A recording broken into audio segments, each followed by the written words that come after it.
Apakah orang bertanya itu bodoh? Malu dan takut ketika ingin bertanya. Ini prinsipku dalam bertanya. Apa kabar teman-teman semua? Di video kali ini saya akan membahas terkait dengan video-video yang sebelumnya mengenai rencana saya untuk mencapai PK yang terbaik, dan rencana yang kedua adalah keaktifan di kelas. Ya, keaktifan di kelas. Jadi saya mempunyai prinsip bahwa salah satu bentuk menghargai atau menghormati dosen adalah dengan bertanya atau aktif di kelas ataupun ikut dalam diskusi yang dibentuk oleh dosen tersebut. Ya, berdasarkan pengalaman pribadi saya dan saya mengalaminya di saat bangku kuliah, bertanya adalah sesuatu yang ditunggu-tunggu bagi saya, karena di saat saya tidak mengerti sesuatu mengenai materi ataupun pembahasan yang sedang dibahas, saya pasti akan bertanya. Kenapa? Karena ketika tidak ditanyakan, maka itu akan menjadi sebuah beban di pikiran saya. Tentu saja, karena saya tidak bisa ataupun tidak mendapatkan jawaban dari dosen tersebut. Bertanya adalah sesuatu hal yang baik, dan memang itu baik dilakukan di saat kegiatan belajar mengajar. Ketika ada relasi ataupun timbal balik antara dosen dan mahasiswa ataupun pelajar, maka keduanya membentuk sebuah komunikasi yang baik, dan tentu saja kalian mungkin akan dikenal oleh dosen tersebut sebagai pelajar atau mahasiswa yang suka bertanya. Suka bertanya bukan berarti kita bodoh ya. Bertanya adalah bentuk diri kita memperhatikan dosen tersebut dan aktif dalam mendengarkan atau menghormati dosen tersebut dalam menjelaskan sebuah materi. Bertanya jangan malu. Ya, bertanya jangan malu. Karena apa? Karena bertanya adalah sesuatu hal yang baik. Tentu saja kalian beranggapan bahwa malu ketika bertanya, malu ketika saya mau bertanya, takut pertanyaan saya salah ataupun takut nanti dosennya menanyakan hal balik gitu kan. Ada beberapa dosen yang ketika kita bertanya, dia akan bertanya balik. Kemudian dan berbagai alasan yang lainnya ya.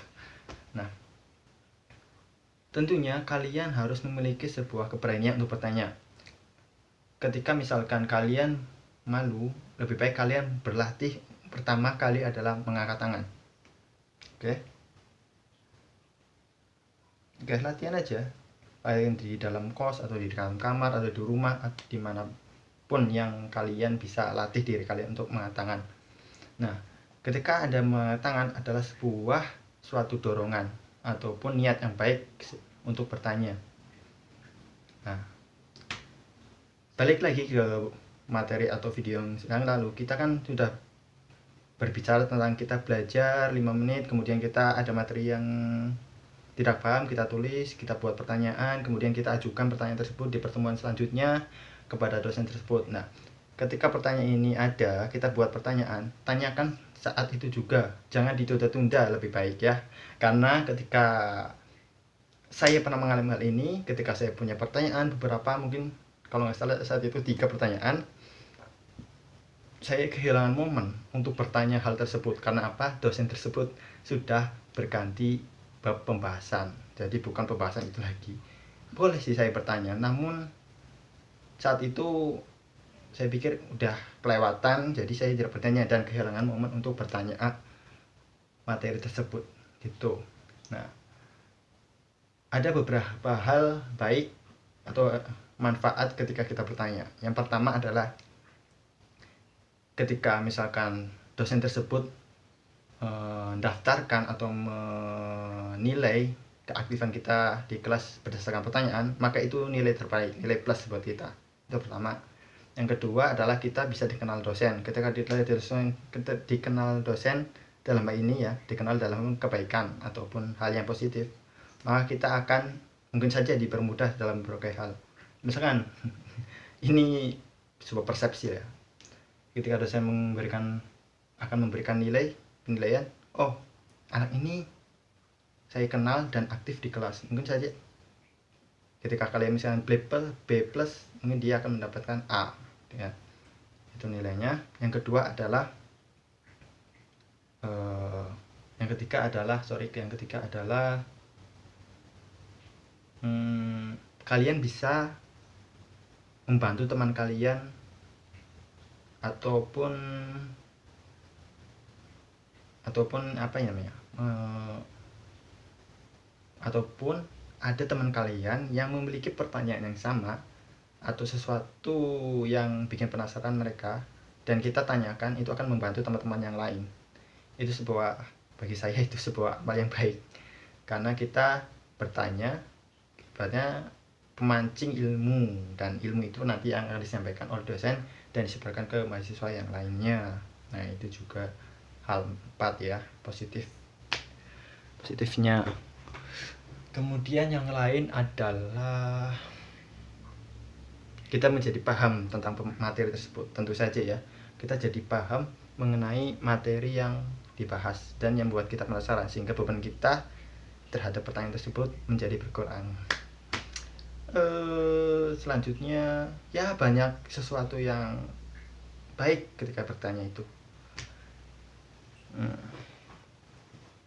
Dan ingat ya, kita bertanya itu bukan berarti kita bodoh, tapi kita adalah bentuk interaksi kita kepada dosen, bentuk kita keaktifan di kelas, bentuk kita sebagai mahasiswa yang dalam hal ini menuntut ilmu. Ketika kita menuntut ilmu, pasti kita memiliki sebuah kekurangan. Ya, kekurangan dalam ilmu, makanya kita menimba ilmu. Sarannya adalah universitas atau sekolah, kemudian penyampaiannya dilakukan oleh dosen atau menimba ilmunya di kelas dengan menerima informasi dari dosen tersebut. Jadi jangan heran kalau kita ada sesuatu yang bingung, tanyakan saja, jangan malu. Jangan berpersepsi tentang orang lain buruk terhadap kita. Misalkan kita akan bertanya, wah gimana ya pendapat teman-teman yang lain tentang pertanyaan saya, wah gimana ya kalau misalnya teman-teman lain itu menganggap pertanyaan saya ini tidak berbobot, wah gimana ya, wah dan wah yang lainnya. Saya sarankan untuk tidak memikir hal itu. Ingat saja, kalian bertanya karena kalian ingin tahu materi yang membuat kalian penasaran dan ingin paham materi tersebut. Kemudian ada alasan lain dibalik bertanya, misalkan karena nilai dan lain sebagainya. Tentu ada beberapa orang yang bertanya karena ingin mendapat nilai. Itu bagus juga, itu juga bisa melatih kita.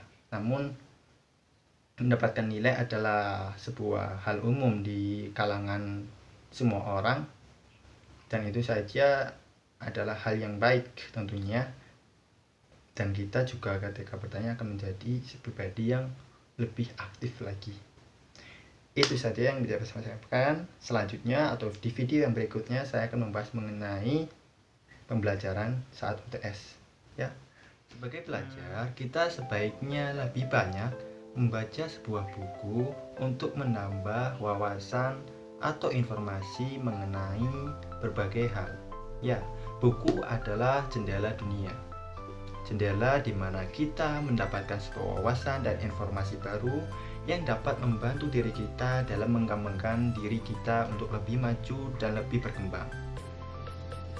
Buku atau kita dalam membaca buku akan menerima atau menambah kosakata baru di otak kita dalam itu perkataan ataupun kata baru yang kita baru lihat atau baru baca kata tersebut, yang menjadi sebuah perpustakaan kata baru. Jadi jangan lupa membaca untuk keberlangsungan dan kemajuan kita sebagai pemuda Indonesia yang semangat dan tetap maju bersama untuk membangun bangsa kita agar menjadi bangsa yang maju. Dan terima kasih teman-teman semua. Semoga video ini bermanfaat ya.